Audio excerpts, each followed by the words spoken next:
이 나라의 우리 국민들 다수가 좌절하고 부동산 가격 폭등으로 고통받는 것은 이 부동산 불로소득을 특정 소수가 부당하게 취득하는 이 나라의 그 망국병 때문입니다. 사실 이 부동산 가격이 이렇게 비쌀 이유가 없는데 결국은 누군가가 불로소득을 한다는 것은 느끼지 못한 다수가 그 노력의 결과물을 뺏기는 그 현상 그 자체죠. 누군가의 불로소득은 누군가의 부당한 손실이다. 그게 이제 부동산 시장을 통해서 나타나고 있는 것 같습니다. 자, 시간을 좀 주셔서 오늘은 좀 이 전사, 부동산과 관련된 이 전사를 좀 말씀드릴 거예요. 제가 최초로 이제 전과가 생기고 구속됐던 사건이 있는데 여러분 기억하시는 분 계실 겁니다. 분당 파크뷰 사건이라고.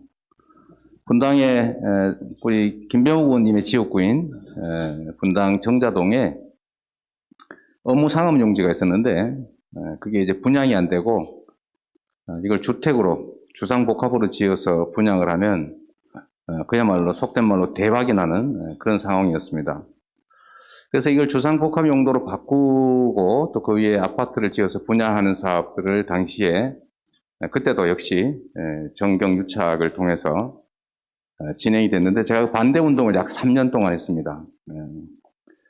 그리고 그 3년 동안 제가 그 사업의 진행 과정을 보니까 결국은 소위 PFV, 프로젝트 파이낸싱인지 뭔지 해가지고 이 시행자가 돈 한 푼 안 들이고 외부 자금 끌어들여서 거의 뭐 조 단위가 넘는 특정 필지만 해도 한 8천억 정도가 남는 파크뷰 사건이 있었죠.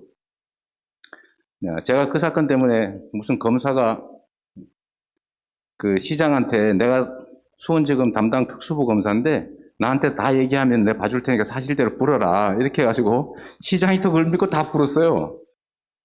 마침 그 통화를 할 때 제가 인터뷰 중이었기 때문에 제가 시켜가지고 검사 사칭 전화를 PD가 했다 뭐 이런 희한한 제목으로 제가 구속돼가지고 제 인생살이 첫 번째 전과가 생겼습니다. 그리고 그 과정에서 제가 이제 이 대한민국의 이 불로소득은 이렇게 만들어지는구나라는 걸 알게 돼서 제가 이걸 좀 더 깊이 연구해 보려고 그 대학원을 갔습니다. 대학원을 가서 이 소위 토호 세력들, 지방 부패 세력이 어떻게 부정부패를 저지르고 지방정부가 어떻게 이걸 도와주는지를 연구를 해가지고 제가 석사 논문을 썼습니다. 지방정부의 부정부패 극복 방안 연구가 그 논문 제목인데 그거 인용을 하는데 뭐 인용 표시를 제대로 안 했다, 뭐 이게 표절이다 이런 얘기가 나와가지고 제가 그냥 반납해 버렸어요. 뭐 인용 표시 제대로 못한 건 사실이니까. 그런 일도 있었는데 여하튼 제가 거기서 이 부동산 투기 세력과 소위 이제 정치 권력, 그 다음에 행정 권력이 어떻게 유착해가지고 우리 국민들의 그 정말 피땀의 결과물을 빼앗아 가는지를 제가 알게 됐죠.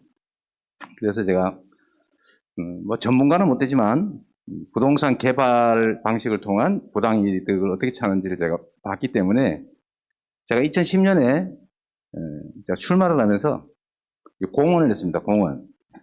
개발이익 1조 원을 확보해가지고 우리 성남시 빚도 갚고 성남시 본시가지에 지금 문제된 그 공원도 만들겠다. 이렇게 제가 공언을 했는데 왜 1조 원을 공약했냐면 첫 번째 제가 대장동을 이걸 이제 민간 개발하게 됐는데 이거를 공공 개발을 하면 최소 5, 6천억은 제가 확보하겠다. 아무리 적게 잡아도. 두 번째는 위례 신도시에서 우리가 분양 사업을 하면 한 1,000억에서 2천억 정도는 만들 수 있겠다. 그리고 경기 성남시 관내 개발 압력이 높아서 이 공공용지든 민간용지든 개발할 때 그 개발 이익의 일정 부분을 저희가 시에서 인허가권을 행사해서 환수하면 1조 원은 너끈히 높일 거라는 계산을 다 하고 1조 원을 만들겠다고 공약을 했는데 제가 퇴임할 때 당시까지 확보한 성남시의 개발 이익은 약 7,500억 정도였습니다. 대장동 5,500억을 포함해서 여하튼 그랬는데 그때 첫 번째로 제가 시작한 사업이 위례 신도시 사업이었어요. 제가 보기에는 거기 분양하면 100% 분양되고, 그때 당시 평당 분양가 1,510만 원으로 분양할 경우에 약 1,000억 정도가 남는 걸로 제가 계산이 나왔는데, 제가 이 계산서를 다 뽑아가지고, 이제 중앙정부에 당시에 지방채 발행 승인을 요청해가지고, 저 지방채 발행 승인을 받았어요. 그때 당시에. 그때 당시에 받았는데, 그때 해준 이유는 사실 그거죠.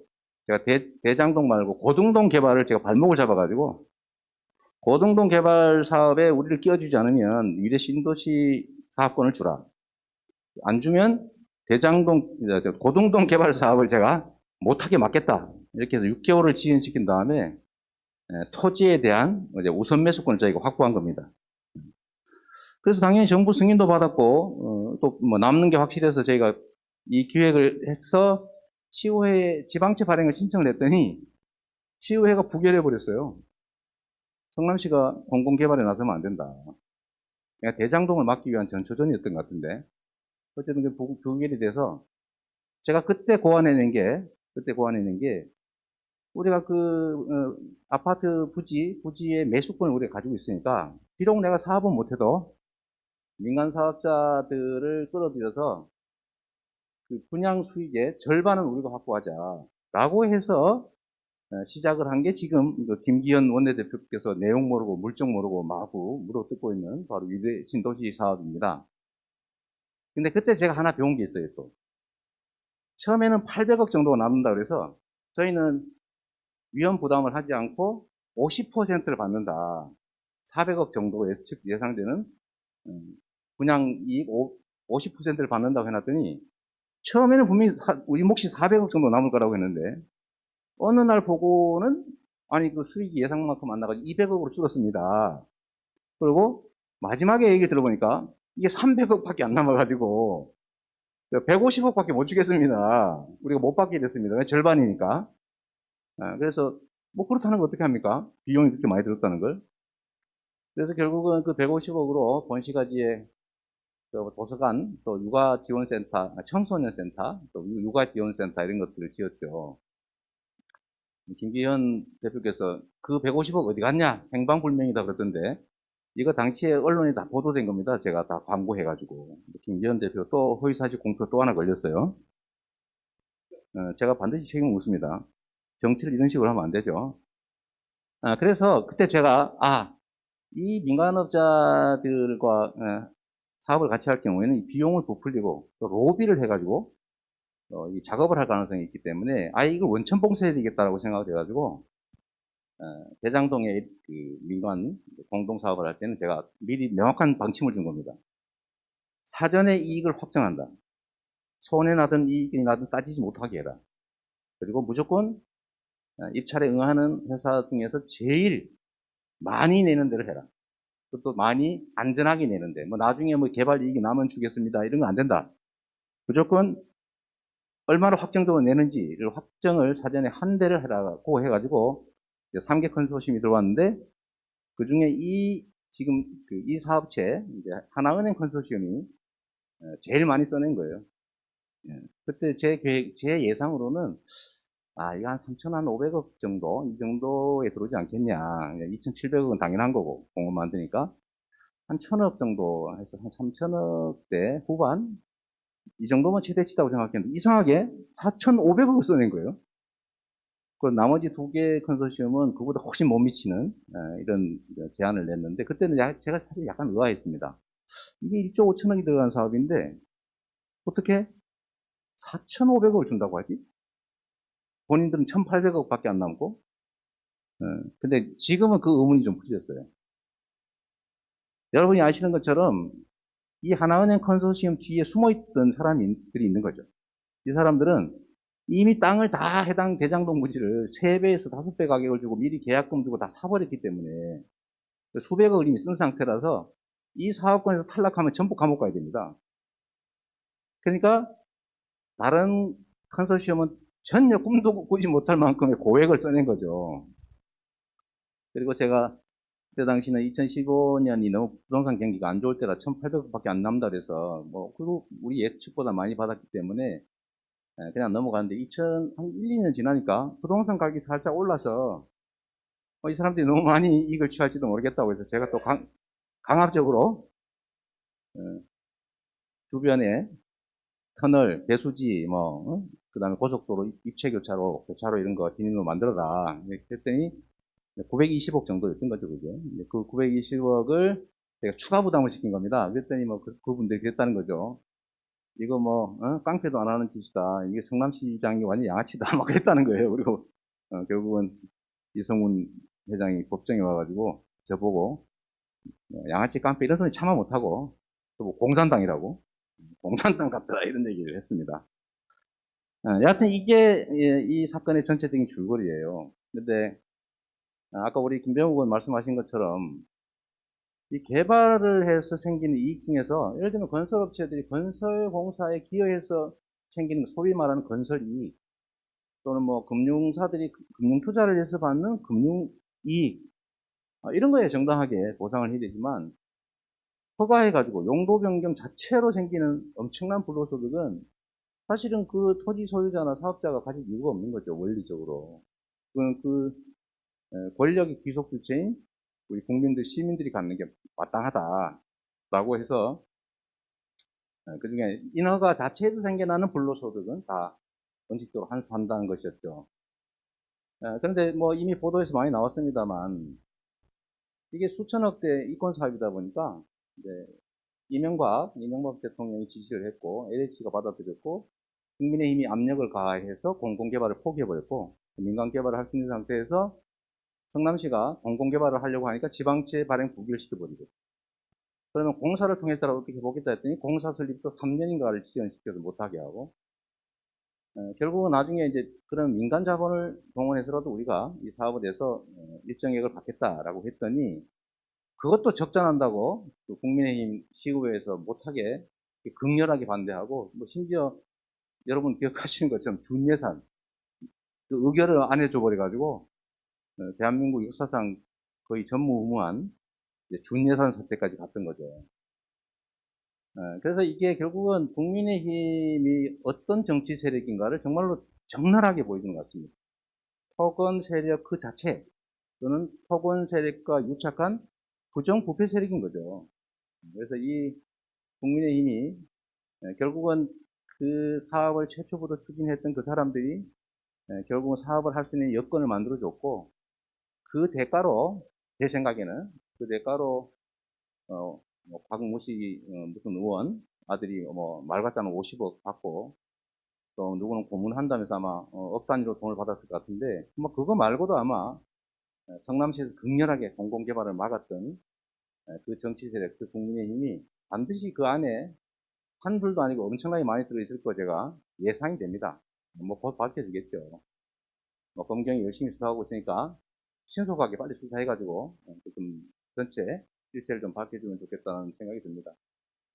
그리고 저보고 자꾸 뭐라고 의심을 하는 이상한 사람들이 있던데 제가 그 아니 대유인지 합천 대유인지 거기에 제가 이해관계 있으면 그거 제가 왜 925억 왜 뺐겠어요? 그냥 민간 허가 해줬으면 따뜻하게 그 다 그분들이 해 드셨을 텐데 제가 5년을 싸웠습니다. 5년.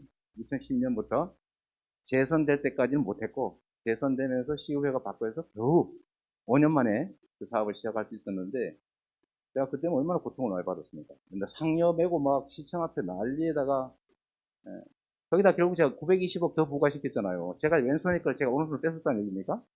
제가 저한테 뺐었다는 거예요? 그런 걸로 보면 이 국민의힘 지금 앞뒤 모르고 선방지축으로 뛰고 있는데 본인들이 파놓은 구덩이에 곧 빠질 겁니다. 그리고 제가 다시 한번 얘기하지만 국민의힘은 이거 공공개발 맞고 성남시 공공개발 맞고 민간 합작도 못하게 맞고 5년 동안 저지했던 게 어제 바로 당신들입니다. 어제의 당신들. 네? 이름은 바꿨지만 똑같은 거 아니에요. 어제 자기들이 해놓고는 오늘 와서는 나보고 무슨 몸통이 이상한 소리 하고 있는데 국민들의 직접 수준이 당신들 쪽보다 훨씬 높다라는 거 숙지해야 아마 이 정치판에서 살아남지 않겠냐 그런 생각합니다. 제가 언설이 좀 길었는데 저는 결과적으로는 그렇습니다. 제가 성남시에서 제가 그 집권 여당 그 다음에 그 엄청난 기득권 세력에 둘러싸여서 저밖에 없었는데 이 외롭게 일개 기초단체장의 힘만으로도 제가 5,500억을 환수했고, 그 당시는 한 70% 환수한 거죠. 그 후에 땅값이, 집값이 올라서 뭐 좀 비슷하게 됐지만, 일개 기초단체장의 힘으로도 이렇게 할 수 있다. 그리고 제가 어디서 보니까 개발이익 환수라는 이름으로 지금 경기도 전체에서 한 4, 5년 동안 환수한 금액 총액이 3천억밖에 안 된대요. 개발이익 환수한다 그러면 개발 비용 부풀리고 이익 낮춰가지고 조금밖에 안 되는 거죠. 그래서 이거는 앞으로는 인허가권의 행사로 생기는, 국민의 권력을 행사해서 생기는 불로소득은 우리 국민들의 것이기 때문에 우리 국민들에게 전부 돌려주는 제도를 만들어야 되고, 그걸 제가 경기도에 와서는 개발이익 도민환수제라고 하는 것을 만들어서, 여러분이 지금 뭐 야당에서 또 관심 갖고 있던데, 언론들하고 평택에 무슨 협지구더라? 평택에 저희가 민간업자들이 또 하고 있는 거 제가 허가 취소하고 공공개발로 SPC 만들어서 얼마 이익을 보장하겠냐, 제일 많이 내는 업체를 저희가 골라서 지금 하고 있어요. 경기도가 이제 개발비 공공환수 제도를 시행을 하고 있는데, 역시 제도적인 한계 때문에 어려우니까 여기 전문가분들 또 의원님들 많이 계시니까요.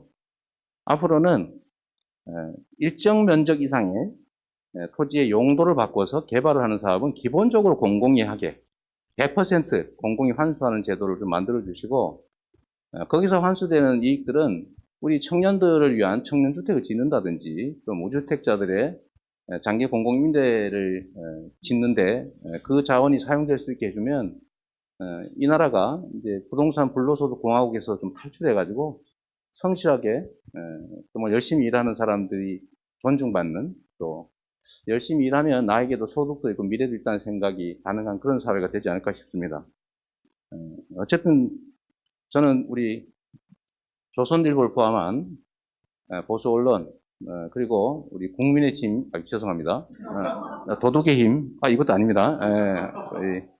국민의 힘이라는 이름의 이 부정부패 정치 세력들에게 감사한 생각을 가지고 있습니다.